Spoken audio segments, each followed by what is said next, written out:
ಗಂಗಾವತಿ ನಗರದ ಬಾಲಕರ ಸರ್ಕಾರಿ ಪದವಿಪೂರ್ವ ಕಾಲೇಜ್ ಆವರಣದಲ್ಲಿ ದ್ವಿತೀಯ PUC ವಿದ್ಯಾರ್ಥಿಗಳಿಗೆ ಬೀಳ್ಕೊಡುಗೆ ಕಾರ್ಯಕ್ರಮವನ್ನು ಆಯೋಜಿಸಲಾಯಿತು. ಈ ಒಂದು ಕಾರ್ಯಕ್ರಮವನ್ನು ಶಿಕ್ಷಣ ಪ್ರೇಮಿಗಳು ಹಾಗೂ ವಿದ್ಯಾನಿಕೇತನ ಸಮೂಹ ಶಿಕ್ಷಣ ಸಂಸ್ಥೆಯ ಅಧ್ಯಕ್ಷರಾದ ನೆಕ್ಕಂಟಿ ಸೂರಿಬಾಬು ಹಾಗೂ ಕಾಲೇಜಿನ ಪ್ರಾಂಶುಪಾಲರು, ಉಪನ್ಯಾಸಕರು ಸೇರಿದಂತೆ ದ್ವಿತೀಯ PUC ವಿದ್ಯಾರ್ಥಿಗಳ ಬೀಳ್ಕೊಡುಗೆ ಕಾರ್ಯಕ್ರಮವನ್ನು ಸಸಿಗೆ ನೀರು ಎರಸುವ ಮೂಲಕ ಈ ಕಾರ್ಯಕ್ರಮವನ್ನು ಉದ್ಘಾಟಿಸಲಾಯಿತು. ಖಾಸಗಿ ಶಾಲೆ ಅಂತಂದ್ರೆ ಖಾಸಗಿ ಕಾಲೇಜ್ ಅಂತಂದ್ರೆ ಕೇವಲ ಹಣ ಗಳಿಸಲಿಕ್ಕೆ ಇರ್ತಕ್ಕಂಥ ವ್ಯಾಪಾರಿ ಸಂಸ್ಥೆಗಳು. ಸಮಾಜದಲ್ಲಿ ಒಂದು ಕ್ರಾಂತಿಯನ್ನ ಮಾಡಲು ಪ್ರಯತ್ನಿಸಿದಂತ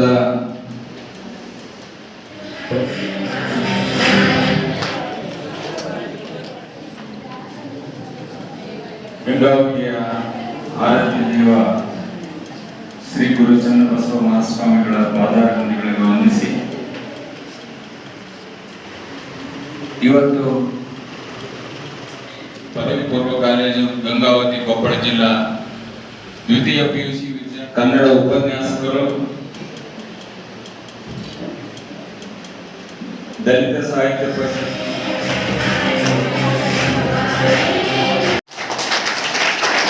ಮೊದಲನೇದಾಗಿ ಇದು ನನ್ನ ಬಗ್ಗೆ ಒಂದು ಸಣ್ಣ ನಾನೇನ್ ಮಾಡ್ತಾ ಇದ್ದೀನಿ ಅಂತ ಹೇಳಿ, ನನಗೆ ಲಿಂಗಣ್ಣ ಸರ್ ಆಗಿರ್ಬೋದು,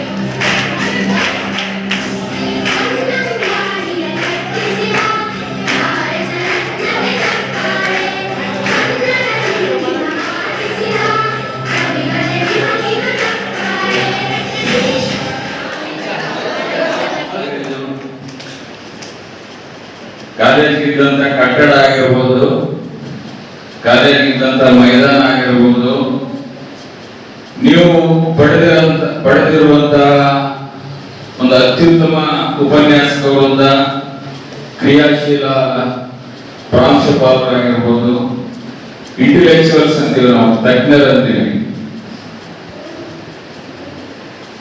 ಲಿಂಗಣ್ಣ ಸರ್ ಅವರಾಗಿರ್ಬೋದು, ಇನ್ನೊಬ್ಬರು ನಿಮ್ಮ ಗ್ರಂಥಪಾಲಕರು ನನಗೆ ಬಹಳ ಇಷ್ಟ ಅವರು ಗಬ್ಬೂರ್ ಸರ್, ರಮೇಶ್ ಗಬ್ಬೂರ್ ಸರ್ ಅವರು ತಮ್ಮಲ್ಲಿದ್ದಂತ ಕಲೆಯ ಮುಖಾಂತರ ಒಂದು ಹಾಡುಗಳನ್ನು ರಚಿಸಿ ನಿಮ್ಮನ್ನು ಪ್ರೇರೇಪಿಸುವ ಇಂತಹ ಒಂದು ಅತ್ಯುತ್ತಮ ಉಪನ್ಯಾಸಕರಿಂದ ಒಂದೇ ಕಾಲೇಜಿನಲ್ಲಿ ಏನೇನು ಇದೆ ಅಂದ್ರೆ ನಮ್ಮ ತಾಲೂಕಿನಲ್ಲಿ ಗಂಗಾವತಿ ಜೂನಿಯರ್ ಕಾಲೇಜ್.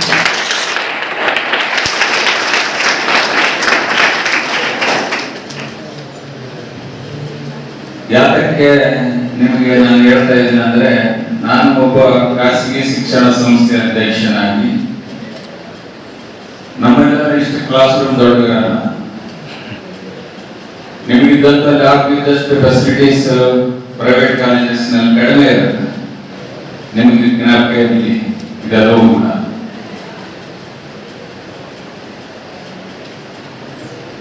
ಅತ್ಯಂತ ಅನುಭವ. ಒಂದು ಸರ್ಕಾರಿ ಶಾಲೆಯಲ್ಲಿ, ಸರ್ಕಾರಿ ಕಾಲೇಜಿನಲ್ಲಿ ಒಬ್ಬ ಲೆಕ್ಚರರ್ ಆಗಿ ಜಾಬ್ ಪಡಿಬೇಕಂತಂದ್ರೆ ಅದು ಆಲ್ಮೋಸ್ಟ್ ಈಕ್ವಲ್ ಟು ಒಬ್ಬ ತಹಸೀಲ್ದಾರ್ ಪೋಸ್ಟಿಂಗ್ ಪರೀಕ್ಷೆ ಬರೆದು ತಹಸೀಲ್ದಾರ್ ಹುದ್ದೆಯನ್ನು ಸಂಪಾದನೆ ಮಾಡ್ತಾರೆ, ಅದ್ರ ಈಕ್ವಲ್ ಇರುತ್ತೆ ಪರೀಕ್ಷೆ. ಸೊ ಆ ರೀತಿ ಇದ್ದಂತ ಒಂದು ಅದ್ಭುತವಾದಂತ ಉಪನ್ಯಾಸಗಳನ್ನು ನೀವೆಲ್ಲರೂ ಓದಿದ್ರೆ ನೀವೆಲ್ಲರೂ ಅದೃಷ್ಟವಂತರ ಅಂತ ಹೇಳಿ ನಾನು ಹೇಳಲಿಕ್ಕೆ ಇಷ್ಟಪಡ್ತಾ ಇದ್ದೀನಿ. ಇವತ್ತಿನ ಮುಖ್ಯ ನನಗೆ ಅತಿಥಿಯಾಗಿ ಉದ್ಘಾಟಕರಾಗಿ ಕರೆದಿದ್ದಾರೆ. ನಿಮ್ಮ ಉಪನ್ಯಾಸ ಹೇಳಿದಷ್ಟು ದೊಡ್ಡವನಲ್ಲ, I am very common man. ನಿಮ್ಮ ತರನೇ ತರನೇ ನಿಮ್ಮ ವಯಸ್ಸಿನಲ್ಲಿ ನಿಮ್ಮ ತರ ಇದ್ದವನ ನಾನು ಕೂಡ ಅತ್ಯಂತ ಮಧ್ಯಸ್ಥಿಕೆ ಆದ್ರೆ ಮಿಡಿಲ್ ಕ್ಲಾಸ್ ಮನೆಯಿಂದಲೇ ಬಂದಿದ್ದವನು. 3 ನಿಮಿಷದಲ್ಲಿ ನನ್ನ ಟ್ರ್ಯಾಕ್ ಕಾರ್ಡ್ ಮುಗಿಸ್ಬಿಡ್ತೇನೆ ನಿಮಗೆ. ನಮ್ಮ ತಂದೆ ರೈತನೇ. ನಾನು 93 ತನಕ ವ್ಯವಸಾಯ ಮಾಡಿದ್ದೀನಿ. ಆ ವ್ಯವಸಾಯ ಆದಮೇಲೆ ನಮಗೂ ಎಲ್ಲರಿಗೂ ಬಂದಂಗೆ ನಮಗೂ ಕಷ್ಟ ಇತ್ತು. ಸೊ ಆ ಕಷ್ಟದ ಅಡಿಯಲ್ಲಿ ನಾನು ಗಂಜಿನಲ್ಲಿ ನೇರವಾಗಿ ವ್ಯಾಪಾರ ನಾನು ಸ್ಟಾರ್ಟ್ ಮಾಡಿಲ್ಲ. ನಾನು ಚಿಕ್ಕಪ್ಪರ ಅಂಗಡಿಯಲ್ಲಿ 3 ವರ್ಷ ಒಬ್ಬ ಅಸಿಸ್ಟೆಂಟ್ ಗುಮಾಸ್ತರಾಗಿ ನಾನು ಕೆಲಸ ಮಾಡಿದ್ದೀನಿ. ಆ 3 ವರ್ಷದ ಅನುಭವದ ಜೊತೆಗೆ 95ರಲ್ಲಿ ನಾನು ವ್ಯಾಪಾರ ಪ್ರಾರಂಭ ಮಾಡಿದ್ದೀನಿ. ಹಂತ ಹಂತವಾಗಿ 2002ರಲ್ಲಿ ನಾನು ರೈಸ್ ಮಿಲ್ ಹಾಕಿದ್ದೀನಿ. ಹಾಕಿ 2006ರಲ್ಲಿ ಏನು ನಮಗೆ ಆದಂತ ಸ್ನೇಹ ವೃಂದಾಗಿ ನಿಂತು ಒಂದು ಶಾಲೆ ಮಾಡಬೇಕಂತ ಹೇಳಿ ಶಾಲೆ ಪ್ರಾರಂಭ ಮಾಡಿದ್ವಿ.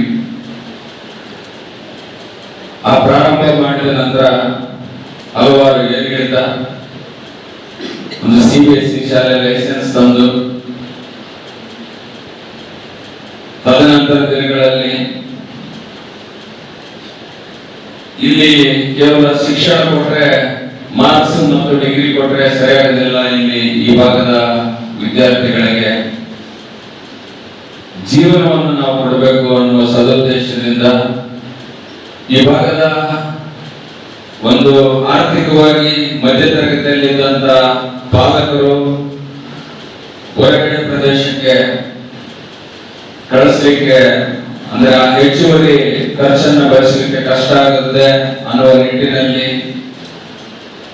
ಮಹಾನಗರದಲ್ಲಿ ಸಿಕ್ಕಿದ್ದಂತ PU ವಿಜ್ಞಾನ ಆಗಿರ್ಬೋದು, ಅದು ಪ್ರೌಢ ಶಿಕ್ಷಣದ ಸೌಲಭ್ಯಗಳಾಗಿರ್ಬೋದು, ಎಲ್ಲವೂ ಕೂಡ ಇಲ್ಲೇ ನಾವು ಯಾಕೆ ಕೊಡಬಾರದು ಅನ್ನುವ ನಿಟ್ಟಿನಲ್ಲಿ ಚಿಂತನೆ ಮಾಡಿ PU ವಿಜ್ಞಾನ ಕಾಲೇಜನ್ನು ಪ್ರಾರಂಭ ಮಾಡಿದ್ವಿ.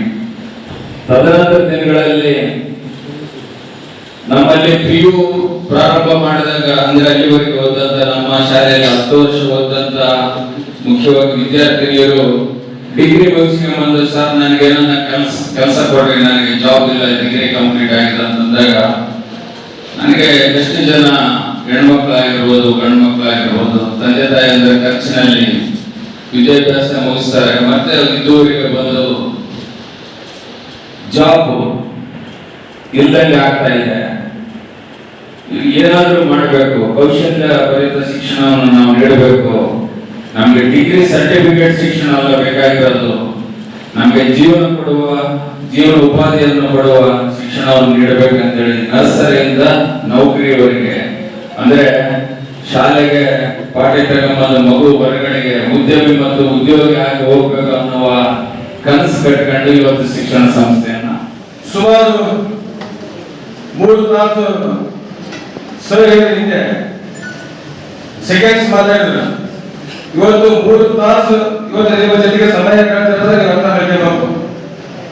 ಇವತ್ತು ಅವ್ರು ಏನು ಹೇಳಿದ್ರೆ ಬಿಡಿ ನಿಮಗೆ ಅರ್ಥ ಆಗಿರ್ತ.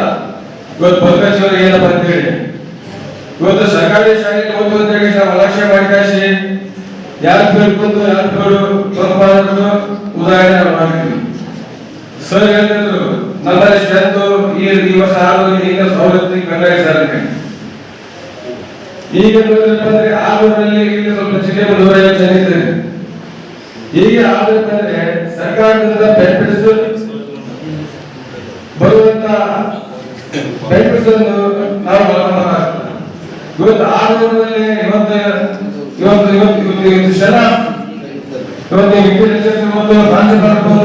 ಇವತ್ತು ಕಾರ್ಯಕ್ರಮ ಮಾಡಿ ನಿಮ್ಮೆಲ್ಲ ಸಲುವಾಗಿ ಕಾರ್ಯಕ್ರಮ ನಿಮ್ಮ ಮನೆ ಕಾರ್ಯಕ್ರಮ ಮಾಡ ನೀವೆಲ್ಲ 6 ವರ್ಷದ ಸಲುವಾಗಿ ಅಟ್ಲೀಸ್ಟ್ 4-5 ಮಕ್ಕಳ ಸೇರ್ಬೇಕಿಲ್ಲ.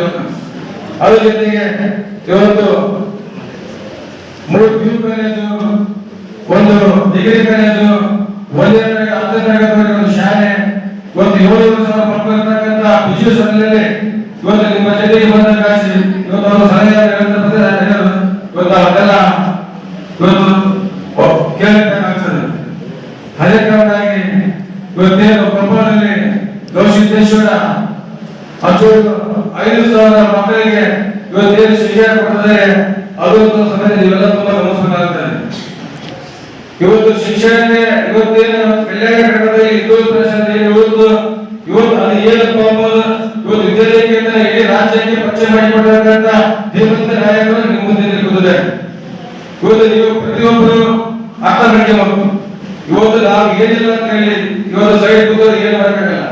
ಒಂದು ಛಲ, ಒಂದು ಸಾಧನೆ ಅಂತ ಒಂದು ಗುರಿ ಕೊಟ್ಟು ವಿಚಾರ ಬಂದ್ರೆ ನೀವು ಇವತ್ತಿನ ಗುರಿ ಬಿಟ್ಟೇ ಬಿಡ್ತೀರಿ.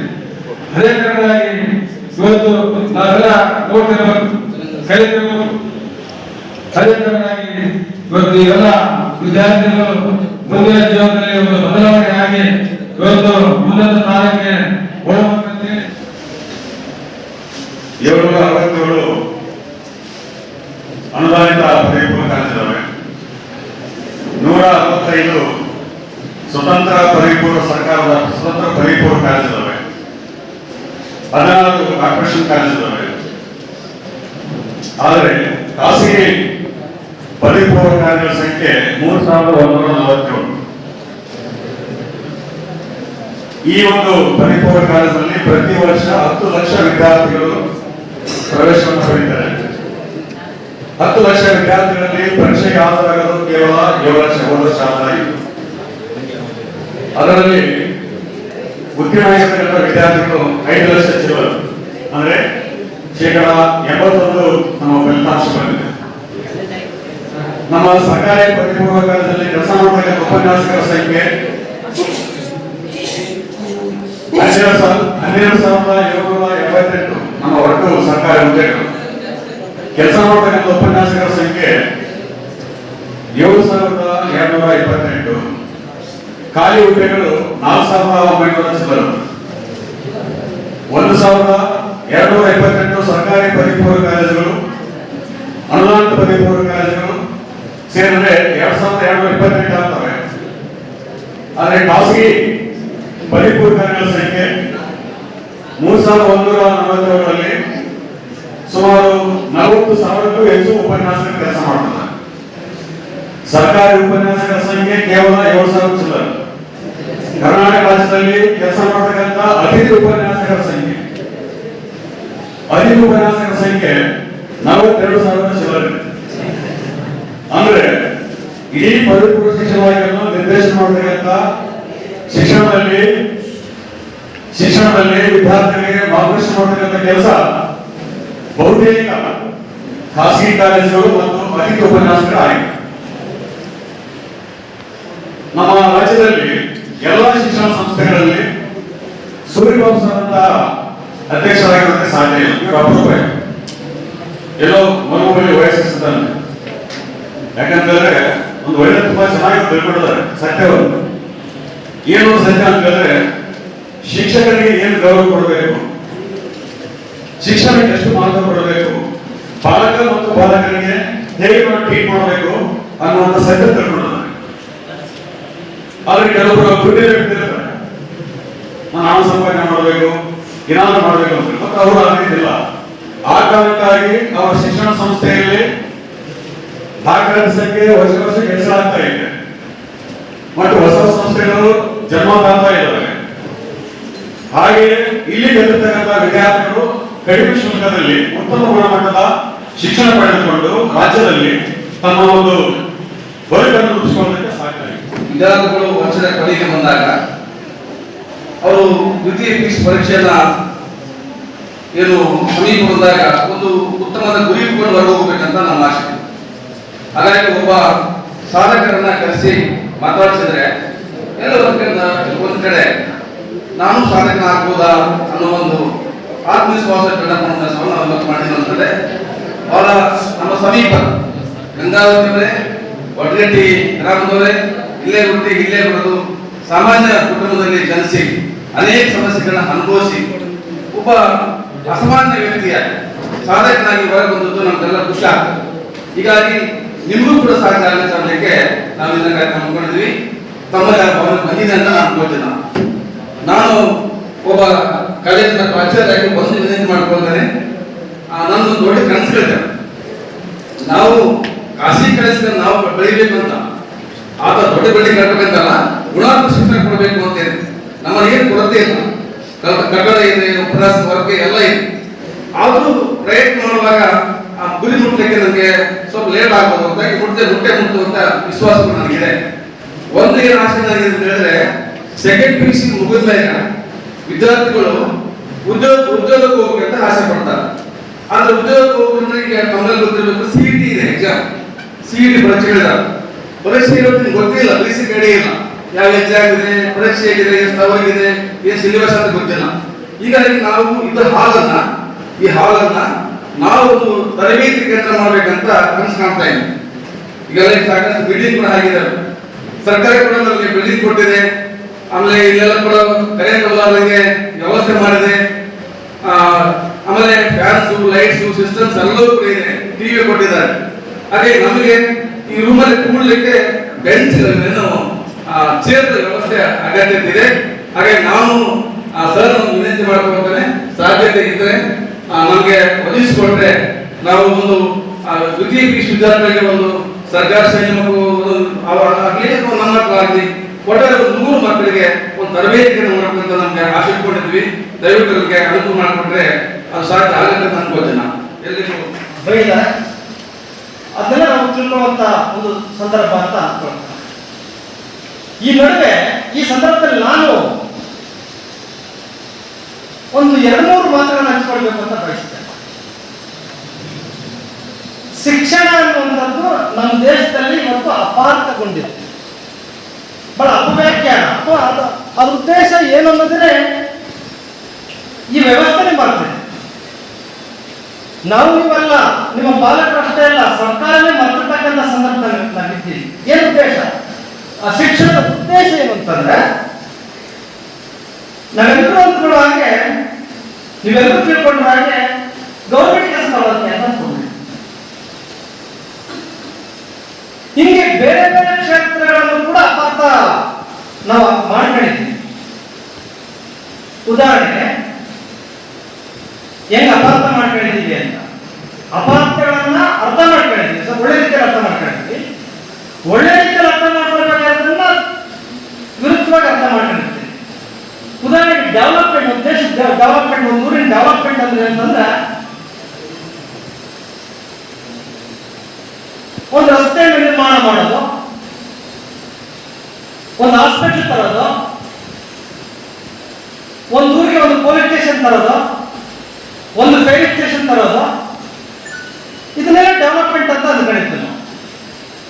ಆಕ್ಚುಲಿ ಅದನ್ನ ಸೂಕ್ಷ್ಮವಾಗಿ ಯೋಚನೆ ಮಾಡಿದ್ರೆ, ಒಂದು ಊರಿಗೆ ಒಂದು ಪೊಲೀಸ್ ಸ್ಟೇಷನ್ ಬಂತು ಅಂದ್ರೆ ನಾನು ಅದನ್ನ ಡೆವಲಪ್ಮೆಂಟ್